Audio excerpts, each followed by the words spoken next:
Nogironligi bo'lgan insonlarning chet elda ishlashi.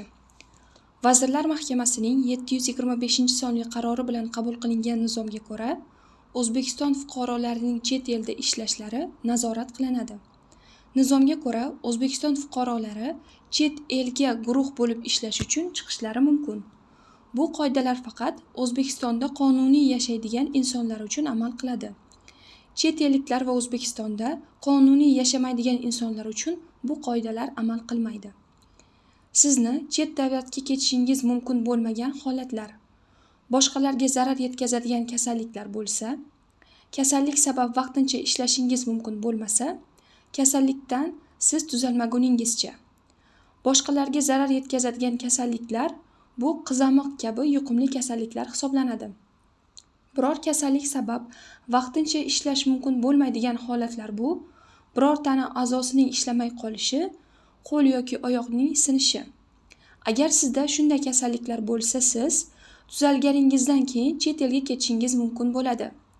Sizni ishlash uchun chet elga yuboradigan agentlik o'sha davlatdagi ish beruvchi bilan shartnoma tuzgan bo'lishi kerak. Chet el va agentlik o'rtasida tuzilgan shartnomani internet manzildan o'qiy olishingiz kerak.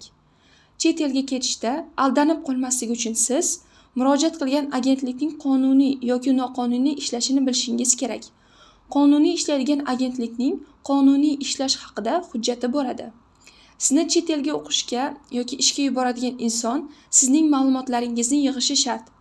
Sizni chet elga ishga yuboradigan inson sizning familiyangiz, ismingiz, otangizning ismi, pasport ma'lumotlaringiz, tug'ilgan sanangiz va yilingiz, yashash joyingiz, telefon raqamlaringiz, ma'lumotlaringiz, mutaxassisligingiz, ish tajribangiz, boshqa ko'nikmalaringiz, fotosuratlaringizni olishi kerak.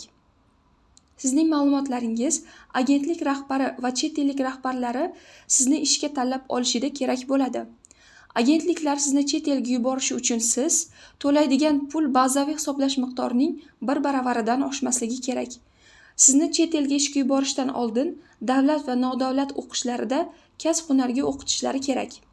Agar siz chet ellik rahbar qo'ygan talablarga mos kelsangiz, ketishingizdan oldin o'qishingiz shart emas. Agentlik chet davlatning holatidan kelib chiqib, chet ellik rahbar siz bilan tuzadigan mehnat shartnomasi shartlarini kelishishi kerak.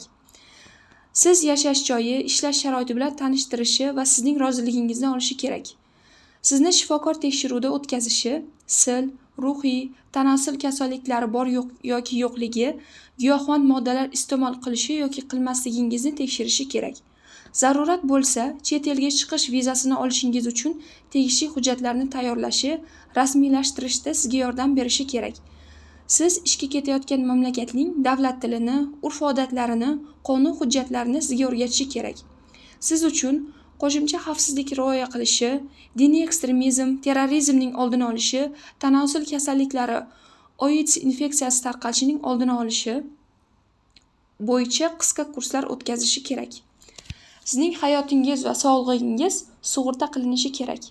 Siz ishga ketayotgan davlatdagi ishchilarni tekshirib, himoya qiladigan tashkilotlar, O'zbekiston konsullik muassasalarining mehnat masalalari bo'yicha ATShasi, agentlikning xorijiy vakolatxonalari, agentlikning davlat va nodavlat xorijiy hamkorlari, yuboruvchi tashkilotlar, nodavlat notijorat tashkilotlari.